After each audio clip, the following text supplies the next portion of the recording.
அன்பு நெஞ்சங்களே, இது நெல்லை அம்பாசமுத்திரம் தாலுகா பாபநாசம் சிவன் கோயில் வெளியே உள்ள பிள்ளையார் சந்நிதானம். கொஞ்ச வருட முன்பு வரை நம் நாட்டில் வெற்றிலையில் மை தடவி தெய்வங்களைக் கண்டு பிரச்சனைகளுக்கு தீர்வு காணும் அபூர்வ கலையொன்று நம்மிடையே இருந்தது.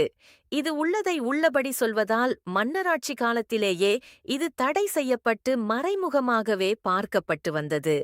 அதில் பல தெய்வங்கள் வந்தாலும் பிள்ளையார் வரும்போது இந்த கோயில் பிள்ளையாரையே காட்டும்.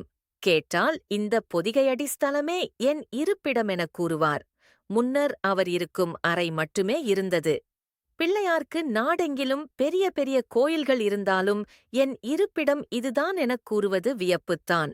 போதுமான அறிவு வளர்ச்சியில்லாமை, பைத்தியம் போன்ற மூளை சம்பந்தப்பட்ட நோயுடையவர்களுக்காக பெற்றோர்கள் இங்கு வந்து இவரை தினமும் 111 முறையாக ஒரு மனடலம் வழிபட்டால் அவர்களுக்கு அந்த நோய் தீருமாம்